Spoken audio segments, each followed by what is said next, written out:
Gasalek leaned back in his favorite chair and felt something pop before sitting back up. He liked this spot in the bar. He could see all the various races come and go.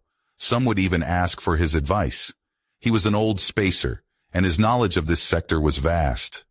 It's said he's visited almost every system and most inhabited planets in his 170 galactic years, and some of the young would ask for stories of his adventures. But he was tired of traveling and settled down on this station orbiting the planet Miasma. It wore only boots, a type of pants, and a utility harness on its torso. Gasalek stared up at the tall being before replying, "I am, and who do I have the pleasure of speaking with?" "I am Buhazum of the Kudreks," he answered. "Ah, yes, the Kudreks." He remembered now, his mind searching for what he knew about them. No wonder he didn't recognize them. They were rarely seen outside their body armor and enclosed helmets. They were a warlike race from out near the rim. They only appeared in this sector 20 years ago by raiding the outer worlds. 5 years after that, they carved themselves a foothold in the sector at the expense of the Fatiri. Without asking, the Kudrek sat down next to Gasalek. "I understand you know many things about this sector," Buhazum stated. Blunt and straight to the point, Gasalek thought to himself before answering, "Yes, I am well-traveled." Taken aback, Gasalek replied, "Why in the hell would I do that?" "To meet my superiors, you will be well compensated," Buhazum said. Buhazum promptly replied, "Compartment 10, Level 1. So they are at the station and in one of the first-class quarters. Interesting. Gasalek thought before replying, "Lead on." It took about 10 minutes to reach the compartment, and when the door opened, he was slightly surprised to see just how many Kudreks were in there. There were maybe 11 of them, but after studying the Kudreks for a moment, he concluded 6 were guards. Unlike Buhazum, they wore a variety of raiment that concealed their bodies. It suddenly occurred to Gasalek that since they are rarely seen without their helmets and body armor, they were essentially in disguise and able to move about freely with no one the wiser. He started to wonder just how many Kudreks were hiding in plain sight across the sector. Buhazum stepped forward and bowed. "This is Gasalek of Thero, as ordered, Your Majesty." Buhazum stepped aside so the others could see Gasalek. Finding out he was meeting royalty caught him off guard, but he managed to recover. He gave a bow and spoke, "Your Majesty." The Empress just gave a regal nod of her head. To be honest, Gasalek couldn't tell the difference between male and female Kudreks, or were they all female, he wondered. Another Kudrek stepped forward. "Grand Stratego Enshag Kush Ana." The Grand Stratego stepped forward and pushed a button on the console. A map of the sector appeared and the political boundaries were marked on it.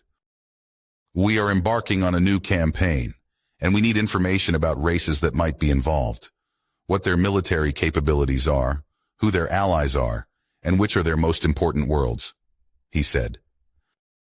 Gasalek was shocked at the question, and without thinking uttered, "I can't do that. Help you kill an untold number of sentients."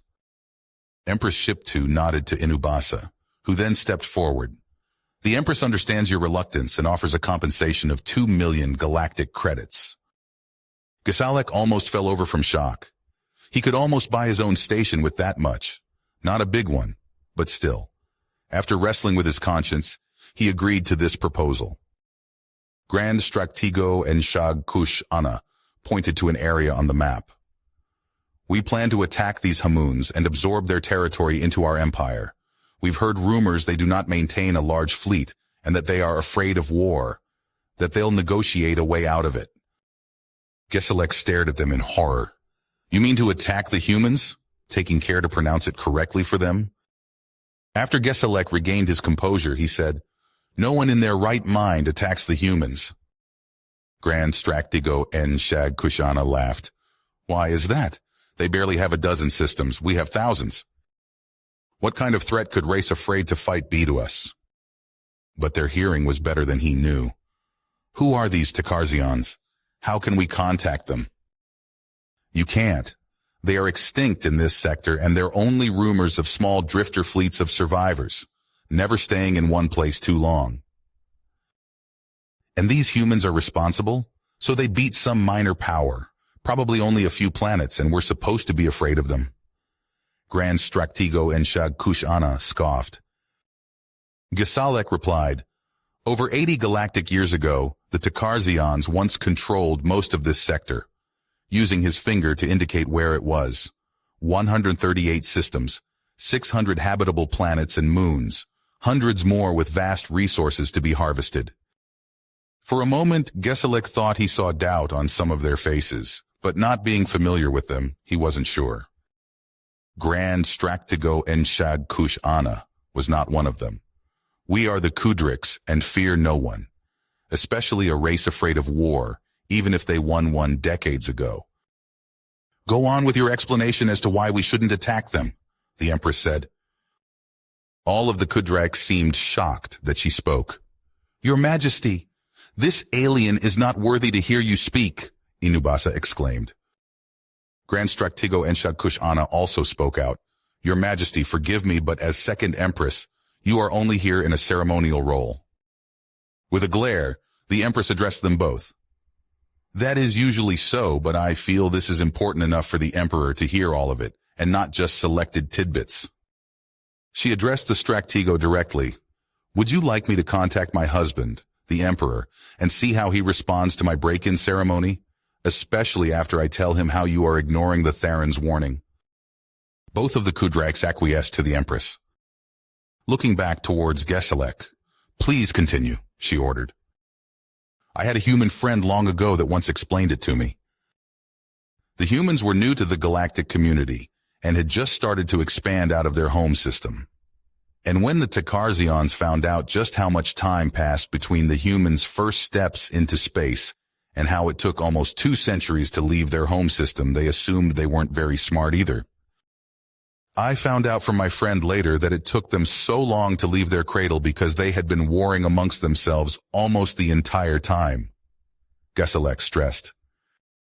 No, Your Majesty, they were never a single government in the first place. They only formed that after finding out that other races existed. A damaged ship inadvertently fell out of FTL in their system. The crew was dead, so the only source of information was the ship. It had long been a dream of the humans to find life outside their world, so they were ecstatic to meet other races. They explored, they traded, they shared knowledge freely. So they were caught off guard when a Takarzian fleet entered their home system and attacked them without warning. The humans suffered enormous casualties at first, but they weren't helpless, Gisalek said. As a departing act of defiance, the Takarzian launched a missile containing a biological weapon at Earth, the human cradle world. My human friend told me it caused an ecological disaster on their planet. Vast swaths of their planet became sterile. The biological agents were less effective against humans than the Takarzian hoped. The humans had a long history of dealing with virulent and deadly diseases, which helped to protect them from the biological agents. It just made them sick, but only killed the weakest of them. Gisalek explained, unfortunately for the Takarzian, this included large numbers of their youngest children. Gisalek continued, as my friend told it, they could forgive the initial invasion. It wasn't something they hadn't done in their internal conflicts. They might have answered the ecological devastation of their world with a punitive expedition against the Takarzian, something of equivalent damage. But the Takarzian killed their children by the millions, and that enraged them. Most races only have a couple of words that refer to revenge. The humans have dozens, and none of them are good.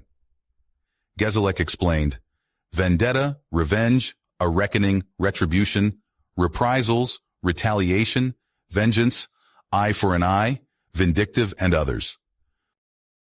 But the Takarzian's actions brought one of the worst types to their borders. The humans call it blood vengeance. What the Takarzians did could only be answered with their blood and lots of it. He once showed me their history, and I thought I'd seen enough in my lifetime that nothing would shock me. I was wrong. The things they'd done to each other were the most horrific things I'd ever seen. And that was to each other, so imagine what would happen to an alien race. And this act brought out the very worst in them. It was like they went insane with grief. Gesalek said, "They combined the things learned from captured Takarzion technology with their own. These new warships were black as night with wings to make them look like some kind of nightmarish bird. Their body armor was jet black with the helmets stylized into monstrous faces. Not just things from their nightmares, but from the Takarzion too. They called this part of psychological warfare." Gesalek shuddered at the thought. They attack their opponent's minds, not like a psychic or something, but by bringing your deepest fears to life. This is what traumatized the Takarzion survivors so badly. They couldn't understand the humans' ways of making wars. They'd stand up and fight when necessary, but the humans preferred to use tricks and deception and mind games. They were like spirits, always striking where the Takarzion didn't expect them to, destroy something vital, or kill some Takarzion soldiers and vanish before guards could respond. Even abandoned facilities and colonies were obliterated, like they didn't even want a memory of the Takarzion. They didn't even bother garrisoning the worlds they took intact. They wrecked everything Takarzion and left. The humans left the Takarzion homeworld for last, and after 5 years of war, they were ready for the end and surrounded the planet. Gesalek finished. Gesalek pointed out a window before saying, "Look for yourself. We are in orbit above it. The humans renamed it after the war was over." But before they withdrew, they renamed the Takarzion homeworld Miasma and requested it be used by everyone else as a reminder. Gesalek said, "No one was eager to draw the humans' ire, so they agreed." Meanwhile, the humans could wreck her former husband's empire as they liked. She also told them she would be handing over any of the officers responsible for glassing the human colonies for trial. Gesalek looked forward to seeing Grand Straktigo and Shag Kush Ana on trial. If you finished this story, please subscribe and like the video. Then leave a comment that says, "I liked the story," and I will heart every single one of them. It really helps me. Thank you for your time.